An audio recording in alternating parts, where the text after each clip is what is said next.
ഇത് മാസ് മോട്ടോഴ്സിൽ നിന്നാണ് Hornet CB ഹോണറ്റാണ് വണ്ടി. നമ്മളത് വർക്കിന് കയറ്റിയിട്ടുണ്ട്. അതിനകത്ത് മെയിനായിട്ട് നമുക്ക് ജനറൽ സർവീസ് പറഞ്ഞിട്ടുണ്ട്. പിന്നെ അതേപോലെ ചെയിൻ സ്പോക്കറ്റ് കംപ്ലയിൻ്റ് ഉണ്ട്, ബാക്ക് ചെയിൻ സ്പോക്കറ്റ് കംപ്ലയിൻ്റ് ഉണ്ട്, അത് മാറ്റാൻ വേണ്ടിയാണ്. പിന്നെ അതേപോലെ disc brake, front disc brake already complaint ആണ്. ആ ബ്രേക്ക് പിടിച്ചേമേ സ്റ്റെക്കായ ഒരു അവസ്ഥ, MC സബ് അസംബ്ലി ഓൾറെഡി സ്റ്റെക്കായേക്കാണ്.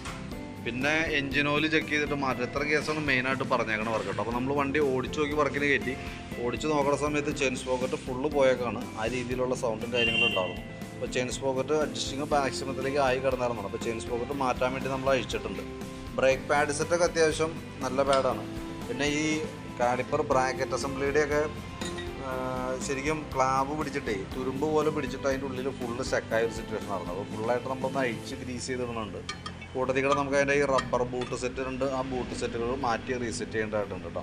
പിന്നെ ഇതിൻ്റെ എനിക്ക് തോന്നുന്നു കോമ്പി ബ്രേക്ക് ആയിരുന്നു ഇവിടെ ഡിസ്കണക്ഷൻ ചെയ്തിട്ടേക്കണതൊക്കെ ആയിട്ട് കാണുന്നുണ്ട്. അതായത് ബാക്ക് ബ്രേക്ക് പിടിച്ചാൽ ബാക്ക് ബ്രേക്ക് മാത്രമേ ഉള്ളൂ, ഫ്രണ്ട് ബ്രേക്ക് പിടിച്ചാൽ ഫ്രണ്ട് ബ്രേക്ക് മാത്രമേ ഉള്ളൂ. സാധാരണ ബാക്ക് ബ്രേക്ക് അപ്ലൈ ചെയ്യണ സമയത്ത് ഫ്രണ്ടിലേക്കും കൂടി ഒരു ലൈൻ പോകുന്നുണ്ട്. ഇത് അവിടെയൊക്കെ വിടിയിച്ചിട്ടേക്കാണ്. അപ്പോൾ തൽക്കാലം നമ്മളതൊന്നും ചെയ്യണ്ട. നിലവിൽ ഇപ്പോൾ ഈ രീതിയിൽ തന്നെ നമുക്ക് സെറ്റാക്കി കയറ്റാം. പിന്നെ അതിനകത്തുള്ളത് ഫ്രണ്ട് ഡിസ്ക് ബ്രേക്കാണ്. ഫ്രണ്ട് ഡിസ്കിൻ്റെ ഓൾറെഡി പിസ്റ്റണൊക്കെ അതിൻ്റെ ഉള്ളിൽ നല്ല രീതിയിൽ ടൈറ്റ് ഉണ്ട്. അപ്പോൾ ശരിക്കും കാലിപ്പർ അസംബ്ലി ഫുള്ളായിട്ട് അഴിച്ച് ക്ലീൻ ചെയ്യണം. അതിൻ്റെ MC സബ്ബാണ് മെയിൻ കംപ്ലയിൻറ്റ്, ഈ ഇരിക്കുന്ന യൂണിറ്റ്. അത് അങ്ങോട്ടേക്ക് ബ്രേക്ക് പിടിച്ചു കഴിഞ്ഞാൽ അതിൻ്റെ MC റിട്ടേൺ കറക്റ്റായിട്ട് പോരില്ല, അതിൻ്റെ ഉള്ളിൽ സ്റ്റക്കായേക്കാണ്. അത് നമുക്ക് അഴിച്ച് നോക്കിയാലാണ് കൃത്യമായിട്ട് അറിയുള്ളൂ. സാധാരണ രീതിയിൽ അത് അഴിച്ചിട്ട് അതിൻ്റെ ഉള്ളിൽ വന്ന റിപ്പയർ കിറ്റ് നമുക്ക് മാറ്റി റീസെറ്റ് ചെയ്യാൻ പറ്റാറുണ്ട്, സാധാരണ രീതിയിൽ പറ്റാറുണ്ട്. ചില കേസിൽ ഇത് അഴിക്കുന്ന സമയത്ത് ഇതിങ്ങനെ കുറേ ആയിട്ടാണ് ഇങ്ങനെ ഓടിക്കൊണ്ടിരിക്കണമെന്നുണ്ടെങ്കിൽ അതിൻ്റെ ഉള്ളിൽ വന്ന സിലിണ്ടർ യൂണിറ്റിന് തേമാനം വന്നിട്ട് അത് ലീക്കേജ് കാണിക്കും. അങ്ങനെയാണെന്നുണ്ടെങ്കിൽ ഈ അസംബ്ലിയെപ്പാടി ഫുൾ സെറ്റ് നമുക്ക് മാറ്റി പുതിയത് വെക്കേണ്ടതായിട്ട് വരും. അതല്ലാന്നുണ്ടെങ്കിൽ റിപ്പയർ കിറ്റ് മാത്രം മാറ്റി നമുക്ക് അടിയിലേക്ക് വരുമ്പോൾ കാലിപ്പർ അസംബ്ലി കൂടി അഴിച്ച് ക്ലീൻ ചെയ്ത് റീസെറ്റ് ആക്കിയാൽ മതി. അപ്പോൾ ഞാനത് നോക്കിയിട്ട് അതിൻ്റെ കണ്ടീഷൻ പറയാം. പിന്നെ ഉള്ളത് നമുക്ക് ഈ ഭാഗത്തേക്ക് കാണുമ്പോൾ അതിൻ്റെ എയർ ഫിൽറ്റർ കാര്യങ്ങളൊക്കെ നമ്മൾ ചെക്ക് ചെയ്യേണ്ടത്. അതിന് മുമ്പ് നമ്മൾ അതിൻ്റെ ടയറിൻ്റെ കണ്ടീഷൻ നോക്കി, ടയറൊക്കെ ഫുള്ള് തീർന്നേക്കാനാണ്. അപ്പോൾ അതിൻ്റെ ഒരു പാടൽ വണ്ടിക്ക് ഓടിക്കുമ്പോൾ കിട്ടുന്നുണ്ട്.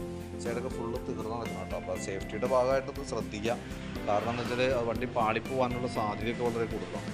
പിന്നെ ഇതുമ്മേ സെറ്റ് ചെയ്തേക്കണ എയർ ഫിൽറ്റർ ഡ്യൂപ്ലിക്കേറ്റ് ഫിൽറ്ററാണ്, തന്നെല്ലാം പൊടി അടിച്ചിട്ട് നല്ല രീതിയിൽ ബ്ലോക്ക് ആയിട്ടുണ്ട്. അപ്പോൾ ആ എയർ ഫിൽറ്റർ മാറ്റി പുതിയത് സെറ്റ് ചെയ്യണതാണ് ഏറ്റവും ബെറ്റർ കേട്ടോ. പിന്നെ ബാറ്ററി നമ്മൾ ചെക്ക് ചെയ്ത് ഇവിടെ ഉണ്ട്. SF സോണിക്കിൻ്റെ ബാറ്ററിയാണ്, SF ബാറ്ററിയാണ് അതും ഇരിക്കണേ. ശരിക്കും ഇതിന് 5 ആമ്പിയറിൻ്റെ ബാറ്ററിയാണ് വരാം. ആ സ്ഥാനത്ത് ഇതും വെച്ചേക്കണത് 4 ആമ്പിയറിൻ്റെ ബാറ്ററിയാണ് കേട്ടോ. നിലവിൽ കുഴപ്പമില്ല, പക്ഷേ ഈ പറഞ്ഞ രീതിയിൽ ബാറ്ററിയുടെ കപ്പാസിറ്റി അനുസരിച്ചിട്ടാണ് നമുക്ക് സെൽഫ് മോട്ടറിൻ്റെ ഒരു ഇത് വേണ്ടത് കേട്ടോ. കാരണം സെൽഫ് യൂസ് ചെയ്യുമ്പോൾ പെട്ടെന്ന് ബാറ്ററിന്ന് പവർ എടുക്കുക. അപ്പോൾ 5 ആമ്പിയർ എന്ന് പറയുമ്പോൾ ആവറേജ് അതിൻ്റെ അനുസരിച്ചിട്ടുള്ള മോട്ടറൊക്കെയാണ് നമുക്ക് വരാം. ഇപ്പോൾ 4 ആമ്പിയറിലും വർക്ക് ചെയ്യും, കാരണം 12 വോൾട്ടാണ് മോട്ടർ, 12 വോൾട്ട് മോട്ടറാണ്. അപ്പോൾ ഓൾറെഡി വർക്ക് ചെയ്യും, പക്ഷേ ബാറ്ററി ലൈഫ് അത് കുറയാനായിട്ടുള്ളൊരു കാരണമായിട്ട് വരും. അപ്പോൾ ഇനിയിപ്പോൾ വേറെ ഒന്നും പറയാനില്ല. ഇപ്പോൾ വെച്ച് ഉപയോഗിച്ച് മാക്സിമം തീർക്കുക. നെക്സ്റ്റ് ടൈമൊക്കെ മാറ്റി വയ്ക്കുമ്പോൾ 5 ആമ്പിയറിൻ്റെ ഫുൾ ബാറ്ററി, അതായത് ഇത്രയും വലിപ്പമുള്ള ബാറ്ററിയാണ്, ആ സ്ഥാനത്താണ് ഈ ചെറിയ ബാറ്ററി കൊണ്ടുവന്ന് വെച്ചത് കേട്ടോ. അതൊരു കുഴപ്പമില്ല. ഞാൻ ബാറ്ററി ഒന്ന് ടെസ്റ്റ് അടിച്ച് തരാം. അതിൻ്റെ 12.95 റേഞ്ചിൽ വോൾട്ട് കാണിക്കുന്നുണ്ട്. ബാറ്ററി നമ്മൾ ടെസ്റ്റ് മോഡിലേക്ക് കൊടുക്കുമ്പോൾ 8.72 7.0. നിലവിൽ വേറെ വലിയ പ്രശ്നമായിട്ട് തോന്നണമൊന്നുമില്ല ബാറ്ററി കേട്ടോ. പിന്നെ എഞ്ചിൻ ഓയിൽ നമ്മൾ മാറ്റുന്നുണ്ട് കേട്ടോ. ഇത്രയാണ് മെയിനായിട്ട് ഉള്ള വർക്കുകൾ. പിന്നെ നമ്മളതിൻ്റെ ഫ്രണ്ട് വീലിൻ്റെ ബെയറിങ്ങൊക്കെ നോക്കി, ബെയറിങ്ങിന് വലിയ കുഴപ്പമില്ല, പക്ഷേ കോൺസെപ്റ്റ് അടിക്കുന്ന കംപ്ലയിൻ്റ് ഉണ്ട്. ഫ്രണ്ട് കോൺസെപ്റ്റ് അടിക്കുന്നുണ്ട്. നമ്മളത് ടൈറ്റ് ചെയ്യാൻ നോക്കിക്കഴിഞ്ഞാൽ ഹാൻഡിൽ പിടുത്തം കാണിക്കും.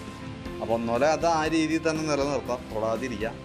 അതല്ലെങ്കിൽ നമ്മൾ അഴിച്ച് കഴിഞ്ഞാൽ ഇപ്പോൾ ടൈറ്റ് ചെയ്ത് നോക്കിയിട്ട് ഹാൻഡിൽ ടൈറ്റ് ആയി കഴിഞ്ഞാൽ പിന്നെ നമ്മൾ അഴിച്ച് കോൺസെപ്റ്റ് മാറ്റാനായിട്ട് നിൽക്കേണ്ടി വരും. അപ്പോൾ അത് നോക്കിയിട്ട് ചെയ്യാം. കാരണം ഞാൻ കോൺസെപ്റ്റ് കഴിക്കുമ്പോൾ വീണ്ടും താമസം വരും. തന്നെയല്ല നമുക്ക് എമൗണ്ട് തന്നെ കേസാണ് കേട്ടോ. നോക്കിയിട്ട് പറഞ്ഞത്. പിന്നെ അതേപോലെ സ്പാർക്ക് പ്ലഗ് ഒന്ന് അഴിച്ച് ക്ലീൻ ചെയ്ത് റീസെറ്റ് ചെയ്യുന്നുണ്ട് കേട്ടോ. പിന്നെ എഞ്ചിൻ ഹെഡിൻ്റെ ഈ ഭാഗത്തൊക്കെ ലീക്കേജ് ഉണ്ട്. ഈ സൈഡൊക്കെ ഓയിൽ ലീക്കായി തുടങ്ങിയിട്ടുണ്ട്. അപ്പോൾ അതൊക്കെ കൈയോടെ സമയം ഉണ്ടെങ്കിൽ നമുക്കതൊക്കെ അഴിച്ച് അതിൻ്റെ ഓയിൽസീലൊക്കെ ഒന്ന് മാറ്റി അതിൻ്റെ ഓറിങ്ങൊക്കെ മാറ്റി റീസെറ്റ് ചെയ്യാവുന്നതുള്ളൂ.